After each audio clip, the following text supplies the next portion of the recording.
আসসালামু আলাইকুম সবাইকে আমন্ত্রণ জানাচ্ছি আমার আজকের পর্বে। সবাইকে পবিত্র রমজান মাসের শুভেচ্ছা। এই রমজান মাসে কম বেশি সবাই কিন্তু বেগুনি, আলুর চপ এসব খেয়ে থাকেন। অনেকেই বাজার থেকে কিনে এনে থাকেন, আবার অনেকেই ঘরেই তৈরি করে থাকেন।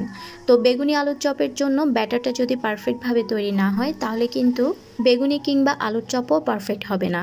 তো আমি আজকে আপনাদের সাথে শেয়ার করব বেগুনি এবং আলুর চপের জন্য পারফেক্ট একটি ব্যাটারের রেসিপি, যেভাবে ব্যাটার তৈরি করলে বেগুনি আলুর চপগুলো দীর্ঘ সময় পর্যন্ত মুচমুচে থাকবে। তো ভিডিওটি ভালো লাগলে চ্যানেলটিকে সাবস্ক্রাইব করার অনুরোধ রইল। চলুন তাহলে এর প্রস্তুত প্রণালী দেখে নেওয়া যাক। তো প্রথমে আমি এখানে একটি মিক্সিং বোলে নিয়ে নিচ্ছি 1.5 কাপ পরিমাণ বেসন। বেসনটি কিন্তু অবশ্যই চেলে নিতে হবে। সাথে অ্যাড করে দিচ্ছি 2 টেবিল চামচ পরিমাণ কর্নফ্লাওয়ার।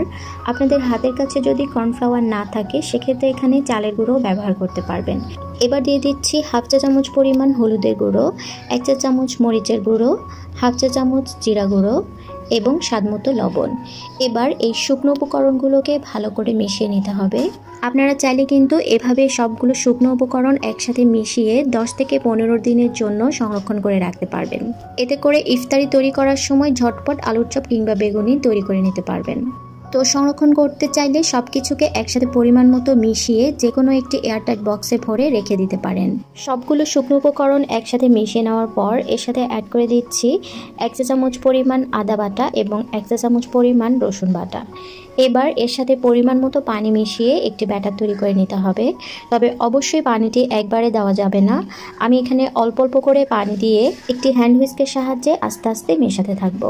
একবারে বেশি পানি দিলে ব্যাটারটি প্রয়োজনের তুলনায় পাতলা হয়ে যেতে পারে। তাই আমি এখানে অল্প অল্প করে পানি দিয়ে ব্যাটারটি তৈরি করে নিচ্ছি। আর এই ব্যাটারটি কিন্তু খুব বেশি পাতলা করা যাবে না, আবার একেবারে ঘন করা যাবে না। তো ব্যাটারটি যখন এরকম ঘনত্বে চলে আসবে এই পর্যায়ে এর সাথে অ্যাড করে দিচ্ছি 1/4 চা চামচ পরিমাণ বেকিং সোডা। আমি এখানে বেকিং সোডাটা ব্যবহার করছি। আপনারা যদি বেকিং পাউডার ব্যবহার করেন সেক্ষেত্রে 1 চামচ পরিমাণ ব্যবহার করতে পারেন। এবার ব্যাটারটিকে একটু সময় নিয়ে এভাবে ফেটিয়ে নিতে হবে। এতে করে আলুর চপগুলো অনেক মুচমুচে হবে। তো আমি প্রায় 5 মিনিট ধরে এই ব্যাটারটিকে ফেটিয়ে নিয়েছি। এবার আপনাদেরকে দেখিয়ে দিচ্ছি এই ব্যাটারের ঘনত্বটা কতটুকু হবে। এভাবে একটি আঙ্গুল ব্যাটারের মধ্যে ডুবালে যখন দেখবেন আঙ্গুলটি পুরোপুরি কোট হয়ে যাচ্ছে তখন বুঝতে পারবেন যে আপনার ব্যাটারটি একদম পারফেক্টভাবে তৈরি হয়েছে। তার মানে এটি আলুর চপকেও খুব ভালো করে কোট করে নিতে পারবে। তো ব্যাটারটি তৈরি করার পর 10 মিনিটের জন্য রেস্টে রেখে দিতে হবে। তো ব্যাটারটি সম্পূর্ণভাবে তৈরি করে নেওয়ার পর আমরা যখন বেগুনি কিংবা আলুর চপগুলো ভাজার জন্য তেল গরম করব, সেই তেল থেকে প্রায় 1 টেবিল চামচের মতো তেল নিয়ে ব্যাটারের মধ্যে দিয়ে দিতে হবে এবং ভালো করে মিশিয়ে নিতে হবে। এতে করে বেগুনি আলুর চপগুলো অনেক মুচমুচে হবে এবং খুব বেশি তেল চুষে নিতে পারবে না। ব্যাস তৈরি হয়ে গেল বেগুনি আলুর চপের জন্য পারফেক্ট একটি ব্যাটার। এই ব্যাটার দিয়ে বেগুনি আলুর চপ তৈরি করলে সেটি অনেক মুচমুচে হবে এবং দীর্ঘ সময় পর্যন্ত মুচমুচে থাকবে।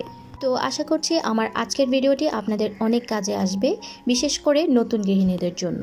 তো ভিডিওটি ভালো লাগলে অবশ্যই আমার চ্যানেলটিকে সাবস্ক্রাইব করে পাশে থাকা বেল আইকনটি প্রেস করে দিবেন এরকমই নিত্য নতুন সব রেসিপি পেতে।